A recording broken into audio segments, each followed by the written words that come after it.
الحمدللہ رب العالمین والصلاة والسلام علی سید الانبیاء والمرسلین وعلی آلہ واصحابہ واہل بیتہ اجمعین، اما بعد فبعد الحمد والصلاة والسلام۔ آج ایک شرعی مسئلہ پہ گفتگو کرنی ہے۔ مسئلہ یہ پوچھا گیا کہ پہلی شادی ہو جانے کے بعد کسی شخص نے دوسرا نکاح کیا اور اس سے ایک بچی بھی پیدا ہو گئی، تو دوستوں کا مطالبہ ہے کہ جو دوسرا نکاح ہوا اس کو طلاق ہونی چاہیے، یہ اچھا کام نہیں ہوا۔ تو ظاہر ہے بچی بھی پیدا ہو گئی، تو سب سے پہلے تو یہ مسئلہ سمجھیے، مرد کو اختیار ہے، چاہے وہ ایک شادی کرے، 2 کرے، 3 کرے، 4 کرے۔ یہ قرآن پاک نے مرد کو یہ اختیار دیا ہے، اللہ اس کے رسول نے یہ اختیار دیا ہے۔ ارشاد ربانی ہوتا ہے فَانْكِحُوا مَا طَابَ لَكُم مِّنَ النِّسَاءِ مَثْنَىٰ وَثُلَاثَ وَرُبَاعَ۔ نکاح کرو تم جو تمہیں پسند ہو، جن سے تمہیں خوشی ملے، جو تمہیں پسند ہو، ان سے نکاح کرو۔ مثنیٰ وثلاث ورباع، 2 3 4، 4 تک نکاح مرد کو کرنے کا اختیار ہے۔ تو یہ تو دوسرا ہوا ہے۔ فتاویٰ فیض رسول میں ایک مسئلہ ان سے پوچھا گیا، پہلی جلد میں ذکر ہے کہ ایسے ہی واقعہ ہوا کہ پہلی شادی کے ہوتے ہوئے کسی نے دوسرا نکاح کر لیا، تو ان سے پوچھا کہ نکاح کروانے والے کا کیا حکم ہے، نکاح کرنے والے کا کیا حکم ہے؟ تو انہوں نے فرمایا نہ نکاح کرانے والا گناہ گار ہے، نہ کرنے والا گناہ گار ہے، نہ ہی شوہر پر کوئی لازم فرض واجب ہے اپنی پہلی بیوی سے پوچھنا، نہ ہی شوہر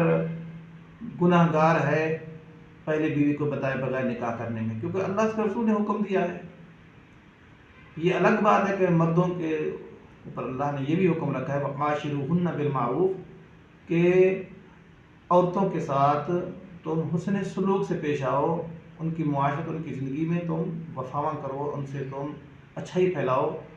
حقوق سب کے برابر ادا کرو۔ باقی طلاق کا مطالبہ کرنا، طلاق دلوانا، یہ بہت ناپسندیدہ اور معاشرے میں برا سمجھے جانے والا کام ہے، اور اللہ کے ہاں بھی ناپسندیدہ ہے۔ سنن دارقطنی میں حضرت امام دارقطنی رحمۃ اللہ علیہ ایک روایت نقل کرتے ہیں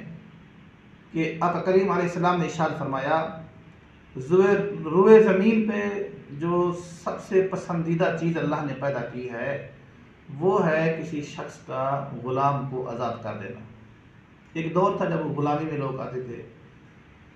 تو غلام کو آزاد کر دینا یہ اچھے کاموں میں سے شمار تھا اللہ کے، اور اللہ رب العالمین نے روئے زمین میں سے جو سب سے زیادہ ناپسندیدہ کوئی چیز پیدا کی ہے وہ ہے کسی مرد کا اپنی بیوی کو طلاق دینا۔ نکاح سے عورت مرد کی پابند ہو جاتی ہے، طلاق سے اسے چھٹکارا مل جاتا ہے، آزادی ملتی ہے۔ تو پابند کرنے کے بعد، اپنی عزت بنانے کے بعد، یہ پھر اسے بغیر کسی وجہ شرعی کے جدا کر دینا یہ اچھا نہیں سمجھا گیا شریعت محترمہ بھی، حتیٰ کہ آقا کریم علیہ السلام نے ارشاد فرمایا ایسے حلال کام جو اللہ کے ہاں حلال کاموں میں سے، جائز کاموں میں سے جو سب سے زیادہ ناپسندیدہ کام ہے وہ ہے طلاق دینا۔ امر مجبوری طلاق جائز تو رکھی گئی ہے، لیکن وہ بھی اللہ کے ہاں ناپسندیدہ شمار کی گئی۔ سیدی اعلیٰ حضرت امام اہل سنت امام احمد رضا خان رحمۃ اللہ علیہ فرماتے ہیں جیسے بھی حالات ہوں، نکاح کو برقرار رکھنے سے، نکاح کو قائم رکھنے سے نکاح کی یہ برکت ہے کہ اللہ رب العالمین تمام تر معاملات میں موافقت پیدا فرما دیتا ہے، جیسے بھی حالات آتے رہیں۔ تو نکاح ہو جانا یہ کوئی عام چیز نہیں ہے، نکاح کو اللہ رب العالمین نے اپنی نشانیوں میں سے قرار دیا۔ ارشاد ربانی ہوتا ہے وَمِنْ آیَاتِهِ أَنْ خَلَقَ لَكُم مِّنْ أَنفُسِكُمْ أَزْوَاجًا لِتَسْكُنُوا إِلَيْهَا، اس کی نشانیوں میں سے ہے کہ پیدا کیا تمہیں ایک ہی جن سے،